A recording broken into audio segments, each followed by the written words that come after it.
Distribuciones log normales y el efecto proporcional. Se sorprenderían ustedes de saber que este tipo de distribuciones es más frecuente de lo que imaginamos. Por ejemplo, cuando estamos trabajando con datos de exploración, muestreo de suelos, de sedimentos de quebrada, rock chips, donde tenemos valores bajos y algunos valores subanómalos y otros anómalos, generan por lo general casi siempre este tipo de distribuciones. Pero también los vamos a encontrar prácticamente en casi todos los yacimientos de oro. Y no es una exclusividad del oro, porque ya hablando de valores económicos, también distribuciones de cobre, de molibdeno, como vamos a ver en algunos de los ejemplos, presentan el denominado efecto proporcional. Estas distribuciones log normales, que generalmente tienen efecto proporcional, no se pueden manejar tan igual como se maneja cualquier otro tipo de distribución. Por ese motivo, le vamos a dedicar una atención especial. Vean ustedes cómo es que gráfica o visualmente podemos identificar una distribución log normal. Estoy usando una imagen que publiqué en el Congreso, en el 12º Congreso de Geología, del año 2004, donde justamente llamaba la atención a los colegas de que este tipo de distribuciones se tienen que trabajar de manera distinta. Van ustedes a reconocer en este histograma un marcado sesgo, que es esta cola que ven hacia los valores más altos, y en la distribución log normal, un pico que justamente coincide con la moda, pero a partir de ahí una bajada que es realmente una tangente a la ordenada o eje de la Y, como también es tangente la bajada que hace el ajuste teórico con el eje de las X o los valores cada vez más altos. Es tangente hacia los dos lados. No es una distribución que termina abruptamente contra el eje de las Y, sino que baja como una tangente. Aquí se ve ese detalle, si ustedes ven la línea roja. A pesar de que hemos dejado el intervalo de clase de los valores bajos, que son no significativos, se debe ver esta bajada. La MOA en el ápice, la mediana a media falda de esta curva, y la media o el valor promedio que justamente está en la parte inferior. Eso también es una característica que difiere en el caso de los log normales con las otras distribuciones. Sobre todo, como ya hemos visto, las distribuciones normales se caracterizan más bien por tener la coincidencia de estos tres parámetros. Entonces, cuando ustedes vean una distribución de este tipo, visualmente ya pueden ir sospechando que se trata de una distribución log normal. Este es el ejemplo de un yacimiento epitermal que entonces estábamos manejando y es de alta estructuración y un descubrimiento que hicimos al sur del país, oro, y de todos los talados que perforamos, el 87% de las distribuciones de oro tenían esta distribución. Observen también que hacia el lado derecho tenemos una casilla, un intervalo de clase, que es esa barra alta que ustedes ven ahí, donde tenemos los altos erráticos. Aquí fueron definidos como erráticos. En todo caso son valores altos. Si hacemos abstracción de estos altos erráticos y estos valores bajos no significativos, tenemos una distribución log normal característica. ¿Cómo podemos verificar si estamos o no frente a una distribución log normal? Nuevamente, utilizando cualquier software, en este caso el Minitab, podemos plotear lo que hicimos anteriormente para el caso, el histograma, y el software nos plotea la curva de ajuste log normal. En este caso ya estamos utilizando data de un pórfido de cobre. Estos son valores de cobre. Y definitivamente ya visualmente vemos que no hay ningún ajuste a la normalidad. Todo lo contrario, está ocurriendo lo que les dije. Hay una crecencia de los datos hacia los valores menores. Los intervalos de clase son cada vez más altos. Y aquí debe haber una inflexión que por la selección por defecto de los intervalos de clase de repente no se nota. Yo les recomiendo utilizar la raíz cuadrada del valor de n como el valor de intervalos de clase que son más convenientemente usados para poder tener una mejor distribución de estas barras. La raíz de n debe ser el número de intervalos de clase que escogemos en cada histograma. De todas maneras, recordemos que aquí el valor de P es menor que el valor de alfa, que es el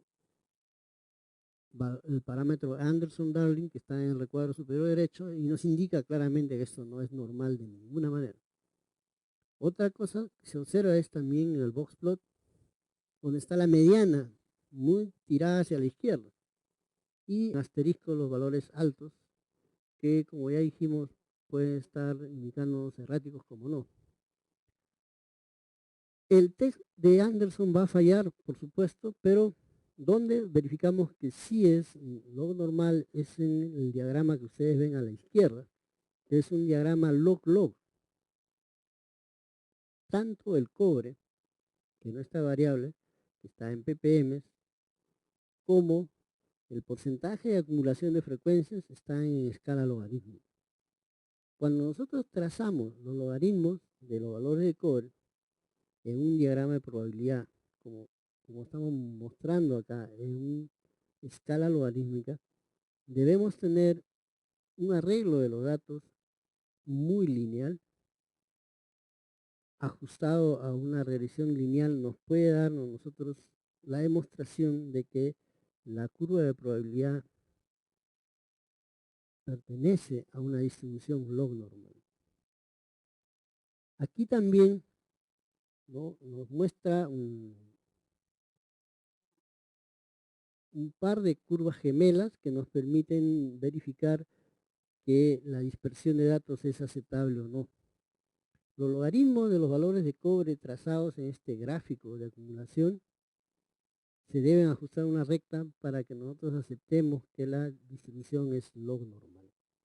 Cuando ese es el caso, entonces es muy probable que el conjunto de valores asociados, vale decir, si este es el gráfico de un taladro, verifiquemos los otros taladros y si tienen una distribución log normal, es probable que todo el conjunto de la data en el dominio que estamos estudiando tenga lo que se denomina el efecto proporcional. Si lo que estamos analizando es un tramo de una data analizada en una beta y encontramos una distribución log normal, veamos en los otros niveles y tajeos si conseguimos también el efecto de distribución log normal. Eso nos va a llevar a la conclusión de que tenemos en conjunto dominios con efecto proporcional. ¿Qué es lo que vamos a explicar? ¿En qué consiste a continuación? Para probar que tenemos un dominio con efecto proporcional, lo más práctico es plotear la desviación estándar en conjunto de datos versus su ley media y compararlo con los otros conjuntos de datos o subsets de datos de un dominio completo. Acá, por ejemplo, lo que estamos viendo es cada puntito o círculo azul corresponde a un taladro. A cada taladro le hemos calculado la media y la desviación estándar correspondiente. Estos son valores de oro. Y cada media con cada desviación estándar genera la ubicación de estos puntos. Y como ustedes ven, cada punto perteneciendo a un taladro se arreglan casi siguiendo una recta o una línea. Si nosotros hiciéramos un ejercicio de regresión lineal, que es lo que vamos a explicar en las diapositivas subsecuentes, nosotros diríamos, hay una correlación lineal entre la ley media y la desviación estándar. Eso es la demostración de que el conjunto de datos, la mayor parte de estos taladros, están definiendo un dominio donde hay el denominado efecto proporcional. Esta es la forma más práctica de demostrar que tenemos efecto proporcional. El primer indicio lo pueden dar las distribuciones del histograma o la forma del histograma. Veamos, por ejemplo, aquí tenemos un taladro de perforación con sus valores de cobre y ustedes pueden notar la cola, cómo va creciendo cada intervalo de clase hacia los valores menores, llega a un ápice que es el segundo intervalo de clase que tiene el valor que representa en su parte superior la moda, y a continuación baja y se mueve tangencialmente. Si nosotros ajustáramos una curva teórica, la tendríamos tangente al eje de las Y, como una pendiente, y hacia la derecha también una cola que al final termina tangente al eje de las X. Claramente una distribución log normal. Entonces, esta distribución de cobre, de un taladro, de un pórfido de cobre, tiene esa característica.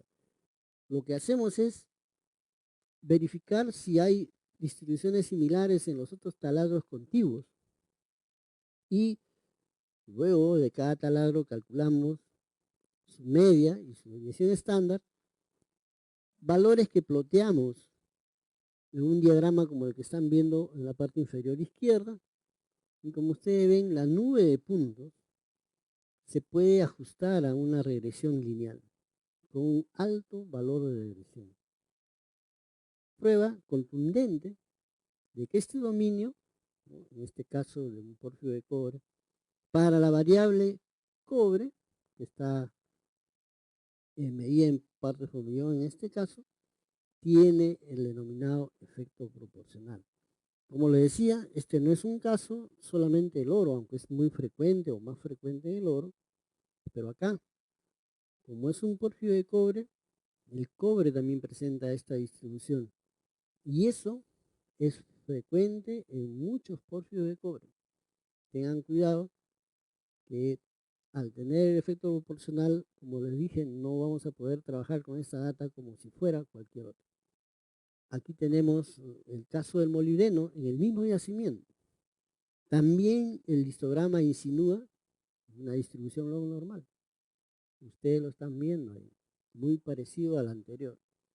Y cuando calculamos las medias y desviaciones estándares del molibdeno en cada uno de los taladros y los ploteamos en diagramas como este, estamos comprobando que tiene también el efecto proporcional. Miren ese arreglo, se puede ajustar a una recta fácilmente. Entonces, acá el molibdeno también tiene efecto proporcional, no solamente el cobre. ¿Cómo podemos mostrarlo de otra manera? También es calculando los variogramas. En el caso de los variogramas de la variable oro que mostramos al inicio, estos variogramas van a tener la apariencia que ustedes ven acá. ¿De qué se trata el efecto proporcional? Significa que nosotros tenemos valores de media y desviación estándar. No se olviden que la desviación estándar es la raíz cuadrada de la varianza, que van variando abruptamente conforme van aumentando los valores. Quiere decir que cuando nos movemos en valores bajos, la varianza va a ser menor y por ende la desviación estándar también. es decir, el error va a ser menor. Mientras que cuando nos movemos a valores altos, la media, ¿no?, va a estar acompañada de valores de varianza más altos. Entonces, cuando estemos en clavos ricos o en áreas donde tengamos mayores valores, vamos a tener mayor error en la determinación. Entonces, este es un efecto que debemos tratar de manera especial. En la bibliografía se encuentran muchas recomendaciones controversiales para tratar este tipo de distribución. Recomiendan, por ejemplo, dividir los valores del variograma, que son los valores gamma, por la media al cuadrado, y así se obtiene el llamado variograma relativo. Al hacerlo, lo que estamos haciendo es obtener una nueva variable que es adimensional, con la desventaja de que cuando queramos después convertirlos en dígitos significativos, vamos a tener que volver a multiplicarlos por el cuadrado de la media. Pero esa es una complicación menor cuando comparamos los resultados de hacer coincidir los variogramas, que fue la propuesta de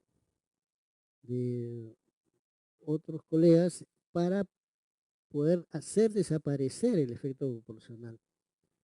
Es decir, el tratar de esperar de que la naturaleza nos ponga efectos proporcionales en una dirección y en otra, de tal manera que desaparezcan, sobre todo los variogramas, realmente es un caso muy especial que muy raras veces ocurre. Reemplazar estos variogramas por un variograma promedio no es lo más indicado. Estas formas de trabajo las vamos a revisar. Vamos a hablar también del variograma relativo y vamos a ver cómo nos lleva a veces una aplicación errónea. Es un tema complicado para tratarlo en este momento. Lo vamos a hacer después de haber introducido el variograma en el módulo 2.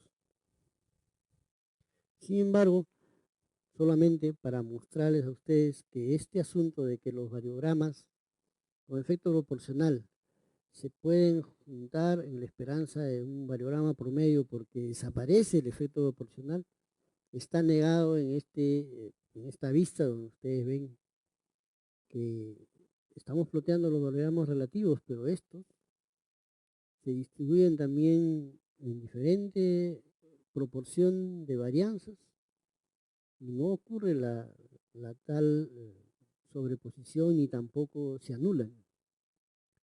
Pero volveremos a hablar del tema un poco más adelante. ¿Qué es lo que podemos recomendar a estas alturas con relación al efecto proporcional? Yo creo que lo más recomendable es subdividir el dominio total de datos en dominios menores o subdominios, considerando, por ejemplo, zonas de alta, de baja ley o de leyes intermedias, o hacerlo por percentiles, y ya no trabajar toda la data en conjunto, sino tratar cada subdominio por separado. Esto va a minimizar el problema del efecto proporcional. En el caso del oro que ocurre en betas, donde también es muy frecuente este asunto, es también recomendable trabajar, por ejemplo, por niveles o subniveles, subdominios en general, para minimizar los efectos de este fenómeno log normal que se expresa en el denominado efecto proporcional. Hay que estar atentos porque no solamente, como le dije, esto ocurre con el oro, también lo hemos visto presentarse en el caso del cobre y molibdeno.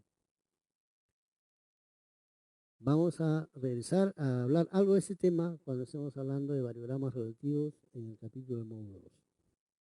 Déjenme comentarles la bibliografía que estoy adjuntando.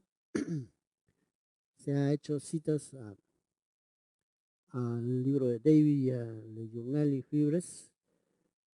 pero si necesitan ver temas más ampliados sobre las distribuciones log normales, no hay mejor ayuda que la publicación de Krish del año 1981. También les he mencionado el ejemplo que presenté al inicio de este tema de log normalidad, lo he publicado en el 12º Congreso Peruano de Geología. Ahí llamo la atención de este efecto proporcional y se dan también algunas pautas de cómo manejarlo o trabajarlo. Nos toca hablar ahora correlación entre dos variables, análisis de regresión lineal y qué aplicaciones tiene. ¿Qué es correlación? Hablamos de correlación cuando encontramos alguna suerte de asociación entre dos variables, alguna suerte de relación. Matemáticamente, esto es cuantificado por el denominado coeficiente de correlación, cuya abreviatura o símbolo es la R minúscula. La fórmula es la que están viendo ahí. El coeficiente de correlación R es el cociente entre la covarianza de la variable X y E dividida por la desviación estándar de X por la desviación estándar de Y. Esto es simplemente cumplir con presentar en la fórmula. La covarianza también está indicada cómo se calcula ahí, son las diferencias con respecto a la media de un valor multiplicado por las diferencias de la otra variable con la media. Toda esa sumatoria dividida entre n es la covarianza, que es el numerador de R. Y las desviaciones estándar, que ustedes saben, son las raíces cuadradas de las varianzas respectivas. Todo esto es una presentación muy teórica. Creo que vale la pena indicar que R se va a mover entre -1 y +1. Si ustedes desean, como también es habitual, se puede trabajar R como porcentajes, y en vez de -1 podemos hablar de 100% y en vez de +1 de más 100%. De tal manera que vamos a encontrar las dos formas de cuantificar R.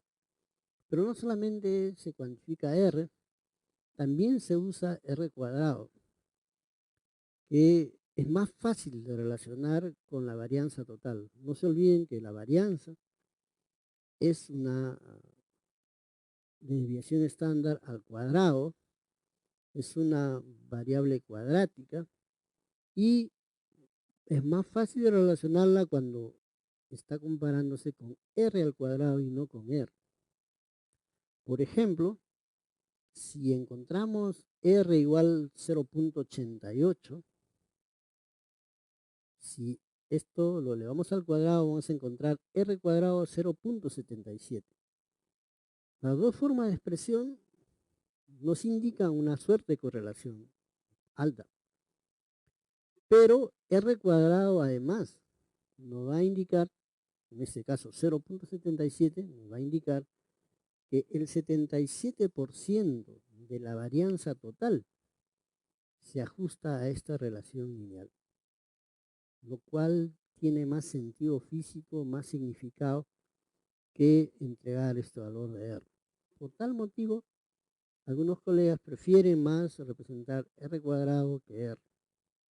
Dependiendo del caso, nosotros vamos a usar indistintamente el parámetro que más sea conveniente. Veamos cómo es que se muestran estas nubes de correlación, que es una forma gráfica de mostrar la correlación lineal. Estas nubes están midiendo la correlación lineal y ahí tienen escrito también el correspondiente valor de R. La aplicación de este coeficiente de correlación lineal es válido siempre y cuando las unidades de medida de ambas variables, en este caso X y Y, sean unidades de medida comparables. También va a ser necesario esperar que tengan alguna posibilidad de correlación lineal. Puede ser que tengan una correlación distinta, cuadrática o más complicada. Eso no va a ser representado en este caso por la fórmula de correlación lineal que hemos planteado. Y también, según Rawlinson, para que esto tenga validez, tenemos que esperar que las distribuciones de ambas variables estén muy cerca de ser normales o sean normales.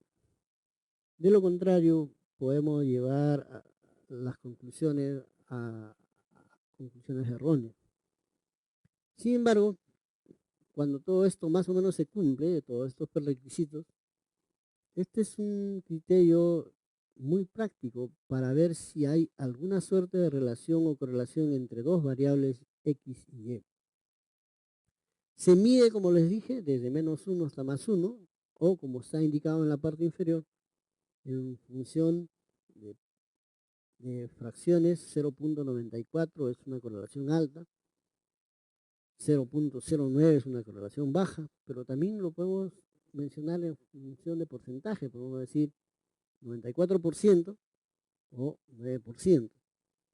La distribución de los puntos en esta nube de correlación es más que evidente y nos indican que algunos se arreglan más a un ajuste lineal, mientras que otros están con un ajuste más pobre. Y también hay ajustes lineales, pero de pendiente negativa, como es el caso inferior derecho. Por ese motivo, R nos va a salir con un signo negativo. Entonces, cada uno de estos puntos se genera el hecho de plotear un valor de X versus su correspondiente valor de Y, y cada uno de estos pares de valores van a ir generando los diferentes puntos rojos que ustedes ven ahí, y el cálculo usando la fórmula nos dará el valor que figura asociado. Entonces, buena correlación positiva en el casillero superior izquierdo, buena correlación negativa en el casillero inferior derecho, muy mala correlación, casi nula, en el casillero inferior izquierdo, y una correlación intermedia en el caso superior derecho. Las nubes de correlación gráficamente lo indican, y los coeficientes de correlación R lo están expresando en forma digital. Ya vimos cómo podemos también aplicar esta regresión lineal al caso de los taladros, que calculamos en cada caso su desviación estándar y ley media, para demostrar que tiene un efecto proporcional. Aquí entonces ustedes, nada más mirando la nube de correlación, pueden entender que se va a ajustar a una recta muy fácilmente, y que seguramente R va a ser acá por lo menos 0.8 y tantos, de repente 0.9, o sea, 80 y tantos o 90 y tantos por ciento de correlación lineal. Entonces, una aplicación práctica de la regresión lineal ya la dimos para demostrar el efecto proporcional, utilizando en este caso, como les dije, diferentes taladros de perforación en un dominio determinado. Acá lo que ustedes están viendo es una nube de correlación entre filosilicatos, dos importantes filosilicatos. Pirofilita está en el eje de las Y, perdón, de las X, y caulinita en el eje de las Y. Pirofilita es una mica con alto aluminio que tiene la característica de tener flotabilidad natural. Flota tan bien como el molibdeno o la calcopirita, de tal manera de que va a contaminar los concentrados. Por eso es que es necesario conocer a la pirofilita. La caulinita es una arcilla que también es un mineral indeseable. Aquí vemos que pirofilita y caulinita, en esta nube de correlación, se observa que están correlacionados. Hay una relación entre la pirofilita y la caulinita que es medida por R igual 0.61. Esta es una correlación moderada a alta. Lo podemos expresar como 61% también. Miren que al hacer una correlación lineal, lo que estamos haciendo es una regresión lineal, de tal manera que podemos nosotros toda esta nube de puntos representarla por la ecuación de esta recta, ¿no? Como ustedes saben, la ecuación de una recta es y igual mx más b. Y ustedes están viendo acá justamente pirofilita, que es la variable y de salida, igual a menos 0.022, que es el intercepto. La línea azul corta al eje de las y debajo de 0, es un valor negativo muy cerca del origen, 0.022, más m, que es el valor de la pendiente de esta recta, que está en 0.506, que es el factor que multiplica a la variable x.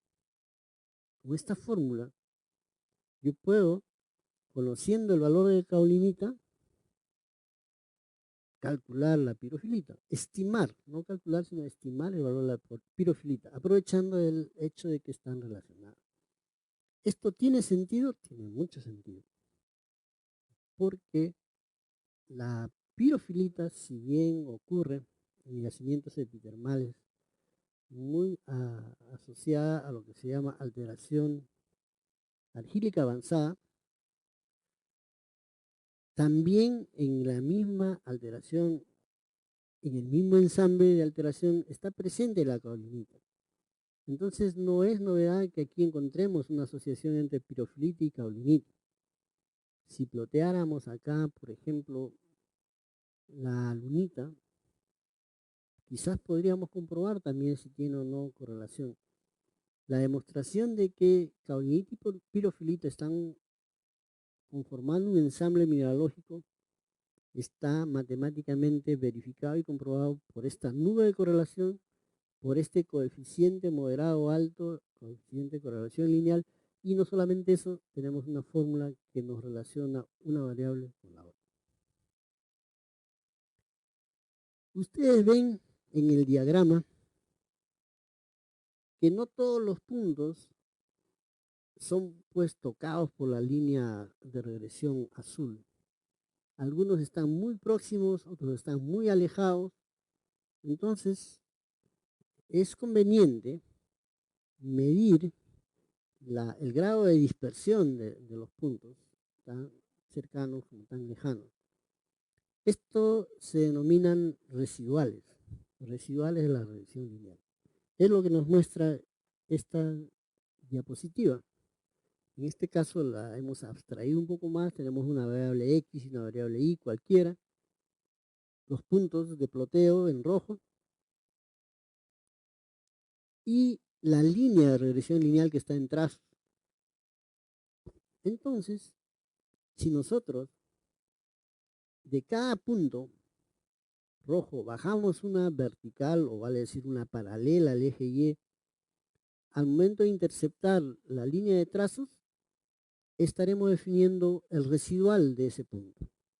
En el lado izquierdo está con un corchete mostrado el residual del punto 1.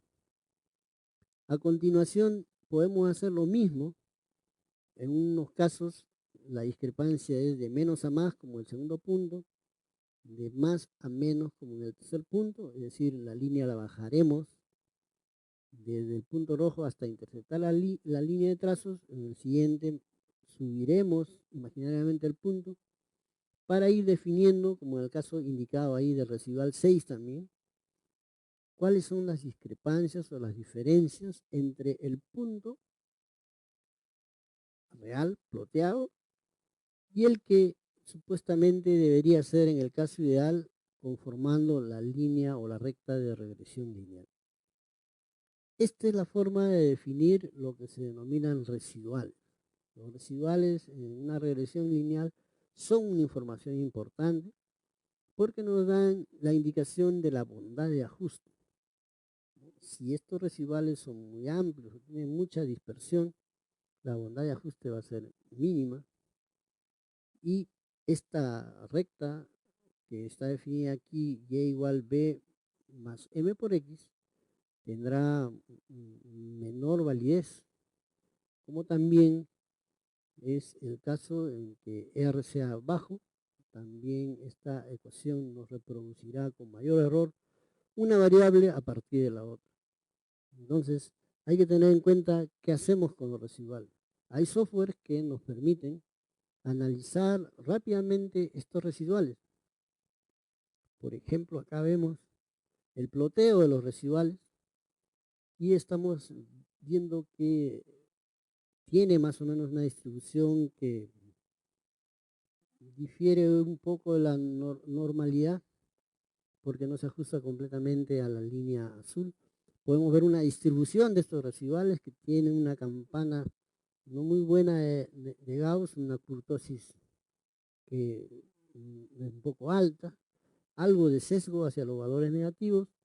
Entonces, en el ploteo de estos residuales versus un valor de cero referencial, podemos ver su dispersión gráficamente o medirlos incluso como lo estamos haciendo en el gráfico inferior derecho para tener una idea y una noción de cuál es la dispersión de estos puntos, qué tan bueno es el ajuste e incluso se puede dar o medir una bondad de ajuste para estar seguro de si la regresión lineal es mejor o peor en algunos casos. Análisis residuales que también se puede hacer con cualquier software estadístico. Otro ejemplo que me parece interesante, a la salida de una chancadora terciaria, donde ya el mineral está listo para enviar a los pads de lixiviación. Esta es una planta que procesa mineral de porfio de cobre. El cobre se envía a lixiviar en pads. Esta chancadora terciaria nos permite tomar muestras y es muy importante analizar el contenido de gangas en estas muestras. No solamente el porcentaje de cobre o el porcentaje de cobre soluble, sino de las gangas. Esta chancadora terciaria alimenta al pad como también alimenta a una planta de flotación. Por ese motivo acá también está la pirofilita. Ya les dije que la pirofilita flota igual que el molibdeno o la molibdenita. Y estamos viendo que aquí también hay una correlación lineal en el gráfico inferior izquierdo entre pirofilita y caolinita. Eso no nos sorprende. No nos sorprende porque los dos minerales son característicos de la alteración argílica avanzada. Ustedes dirán, en un porfio de cobre sí hay algunas zonas, subdominios, donde esto se nota muy bien. Y justamente estas zonas que son ricas en pirofilita son las que debemos tipificar para poderlas controlar en sus efectos nocivos en la recuperación del molibdeno. En la parte superior derecha tenemos una nube de correlación distinta. Este caso es de la pirofilita y la montmorillonita. Eso también tiene sentido, porque como les dije, pirofilita y caulinita caracterizan la alteración argítica avanzada, pero montmorillonita la alteración argílica intermedia. Esto significa que cuando aumenta la pirofilita, observen el gráfico superior derecho, va a disminuir la montmorillonita. O cuando aumenta la montmorillonita, va a disminuir la pirofilita. Están correlacionadas en forma inversa. Por eso es que la línea de regresión lineal tiene esta pendiente y por eso es que la ecuación tiene un signo menos en el producto M por la variable. Caso contrario de la nube de correlación inferior izquierda, donde tenemos una correlación directa o positiva entre caolinita y pirofilita. Entonces, la forma de la nube ya nos está indicando si hay correlación inversa, como es el caso superior derecho, o correlación directa o positiva, como es el caso inferior izquierdo. Estas nubes de correlación, luego del ejercicio de la regresión lineal, nos dan la curva de regresión lineal o la ecuación de regresión lineal que ustedes están viendo en cada caso. Estamos entregando el R cuadrado, ¿no?, que en el caso del superior derecho es 0.77 prácticamente, o 77%, y su correspondiente raíz cuadrada, que es el coeficiente de correlación lineal, o 0.88%. Miren que en el caso inferior la correlación es más alta todavía, 0.96. Y eso se nota en el gráfico porque los diferentes puntos están muy pegados a la línea de regresión lineal. Dos ejemplos de la vida real que nos indican y nos comprueban que hay una antipatía entre la pirofilita y la momeronita y mucha empatía entre caulinita y pirofilita. Con esto hemos terminado de mostrarles a ustedes para qué sirve o qué sentido tiene realizar nube de correlación o regresión lineal. Finalmente, ustedes pueden ver acá un poco más abajo, a la derecha, una ecuación lineal teórica y cómo nosotros a partir de pirofilita, conociendo los datos de pirofilita, podemos estimar los de caulinita. Esta es la fórmula que encontramos en una regresión lineal. Estamos utilizando la del gráfico inferior izquierdo. Reemplazando valores de pirofilita, podemos estimar valores de caulinita. Puede ser oro, cobre, plata, cobre, puede ser cobre, molibdeno. Lo importante es que entre dos pares de variables haya una alta correlación, no importa negativa o positiva, para poder beneficiarnos con la ecuación de regresión lineal y poder tener la posibilidad de estimar los valores de una variable desconocida conociendo una variable. Miren acá, un valor de 1.75 en el gráfico inferior izquierdo. Si lo subimos de forma vertical hacia la recta, esto nos estará dando automáticamente el valor correspondiente de caulinita. Lo podemos calcular también gráficamente. Son todas las aplicaciones que tenemos cuando ya hemos ploteado o hemos calculado la recta de regresión lineal de dos variables asociadas o correlacionadas. Veamos ahora qué tenemos que hacer cuando tenemos valores altos para verificar primero si son erráticos y qué tratamiento o tratamientos son los más adecuados. Definitivamente debo comenzar indicando que los valores altos no necesariamente son erráticos. Hay valores altos que tienen un significado o que responden a una determinada característica geológica que los pone ahí y por ende no son erráticos. Entonces, valor alto no es sinónimo de valor errático. La definición de estos valores erráticos pasa primero por utilizar todas las herramientas que tengamos para poder reconocer primero si son altos, y eso es muy fácil. Acá tienen ustedes el histograma del cobre en la parte superior, el histograma del oro en la parte inferior, y claramente se ve cómo estos casilleros hacia el lado derecho de cada distribución tienen uno o más valores altos, en intervalos de clase altos, y se separan notablemente del histograma del cuerpo, el histograma principal. De igual manera, en el gráfico de frecuencia acumulada, estos valores que ustedes ven puntuales a la derecha del gráfico, al término del ápice del gráfico o de la curva, definitivamente son valores altos. Como también lo mismo ocurre en el histograma del oro y en su respectiva curva de acumulación. Entonces, la ocurrencia aislada de estos valores altos, primero, merece nuestra atención. Y segundo, lo más importante, es cómo definimos si son o no erráticos. Erráticos quiere decir que aparecen ahí por alguna circunstancia a veces no explicable, y que tenemos que darle un tratamiento porque nos desmejora, nos mm, cambia o influye mucho en el resto de la población. Son fácilmente identificables, lo que es difícil es determinar si son o no erráticos. Generalmente están presentes en los yacimientos de baja ley o cuando estamos hablando de minerales preciosos como el oro y la plata. Por lo general nunca pasan de el 5% del total de la data.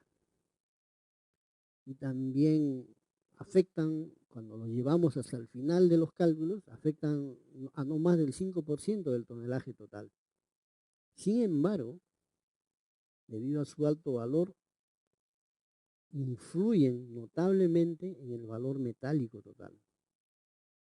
Y esta influencia generalmente anda entre 20 y 40%. Entonces es un asunto muy atendible. Juega un rol crucial, sobre todo en el momento de calcular la economía del yacimiento, que se basa en el tonelaje y en la ley que le asignamos a este tonelaje. Entonces, vamos a ver a continuación cómo identificamos estos valores altos. Aquí tenemos la posibilidad de utilizar las facilidades que nos brinda, por ejemplo, este software, el Minitab, porque ya nos marca en que el boxplot, ustedes vean acá en el diagrama, en la parte central está el diagrama de caja o boxplot. Los valores altos están marcados como asteriscos. Esa es una gran ventaja y facilidad. En el diagrama superior derecho tenemos toda la data. Ustedes vean ahí cómo hay una distribución donde tenemos unos trazos más oscuros en los valores sobre 200 ppm de cobre, entre 300 y 400 e incluso más allá de 600, ¿no? Acá el máximo nos dice que es 632 ppm, un alto valor. Si nosotros a la mala agarramos y eliminamos todos estos altos erráticos, vamos a decir por encima de 200 ppm, entonces vamos a obtener el gráfico que tenemos al lado izquierdo. Miren ustedes que aquí ya también nos marcan otros altos. La distribución ya no está tan sesgada. De repente, ¿no?, el ajuste es un poquito mejor a un normal, pero si nos fijamos en los parámetros de comparación del valor de P con los de Anderson, en ambos casos se rechaza la hipótesis de normalidad. Pero eso no es el detalle. Aquí, al haber eliminado estos altos erráticos, así de simple, al haber puesto un cutoff de altos erráticos, realmente no hemos solucionado nada y podemos estar incluyendo una influencia no necesariamente muy buena para el total de la data o para los cálculos sucesivos.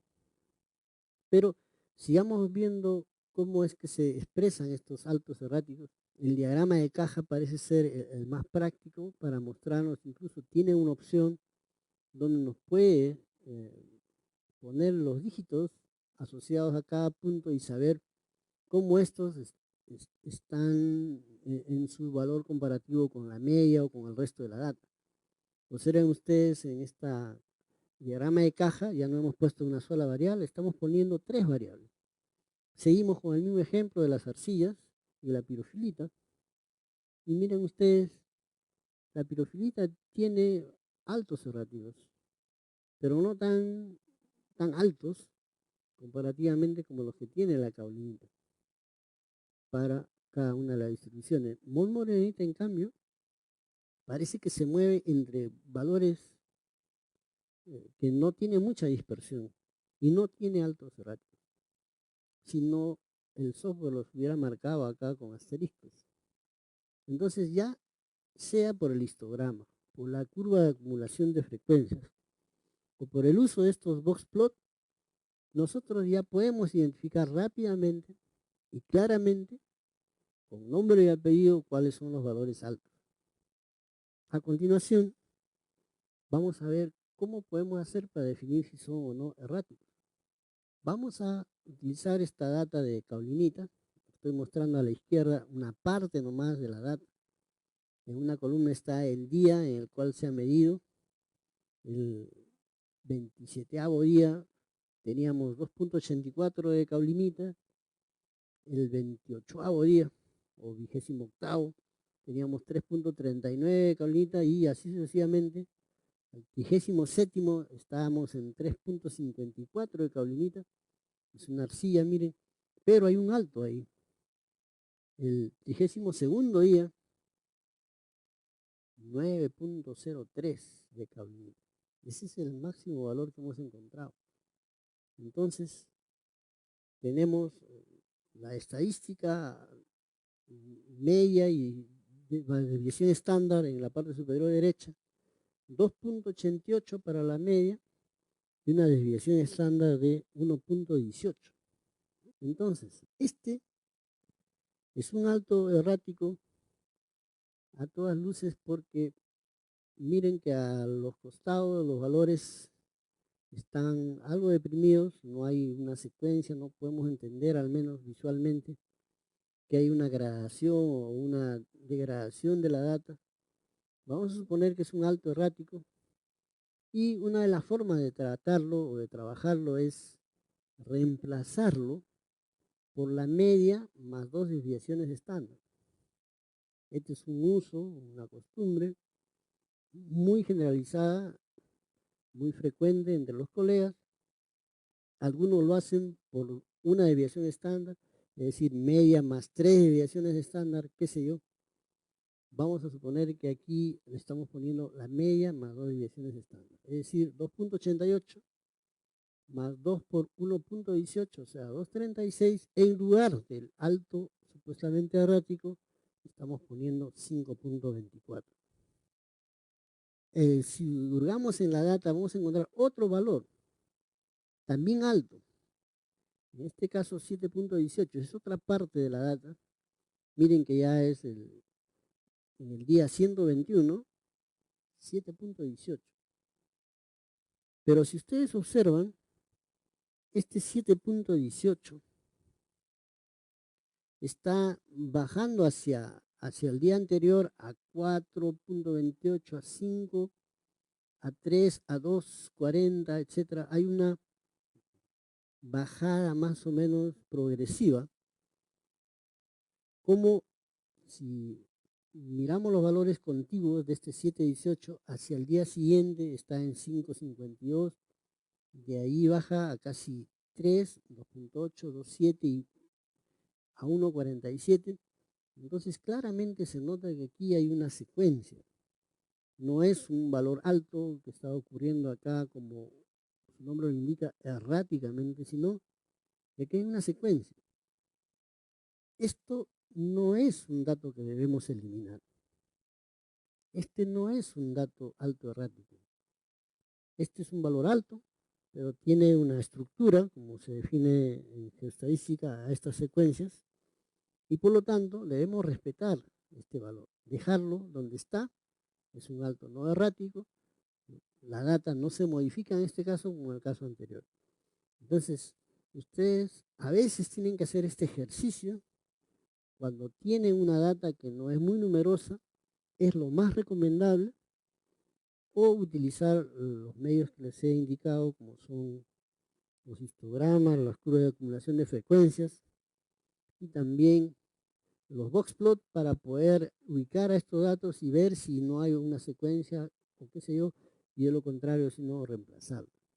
Por supuesto que con la geoestadística y el variograma, este ejercicio se hace de manera más elegante. Hay otra forma también de identificar estos altos y es usando lo que ya hemos explicado anteriormente, son las nubes de correlación. Miren ustedes, las nubes de correlación que estamos mostrando acá son de las mismas variables. Caulinita, pirofilita, solo que en el caso que nosotros estamos viendo en el diagrama superior derecho, hay unos altos erráticos aquí, están por encima de 4% de pirofilita y en unos casos también altos que van por encima de 6% de cablinita. Son estos puntos que están acá arriba, que a pesar de ser solamente un par de puntos, al momento de eliminarlos, ¿no? Miren ustedes lo que pasa en el diagrama inferior. Estamos eliminando este valor de 9 que está acá, 9% de cablinita, y al hacerlo, nosotros tenemos una correlación que pasa de R0.54 a R0.61. Un solo dato, cómo puede influir drásticamente en un valor de correlación. Un solo dato. Así que tengan mucho cuidado y deben tener en cuenta que 1 o 2 o 3 datos a veces jalan la correlación y nos están dando una correlación falsa. Aquí es evidente que debemos considerar si este 9 realmente es un errático como lo hemos visto que es y eliminarlo de tal manera que la correlación incluso mejora. Pero no debemos de dejar de lado la comparación de los residuales.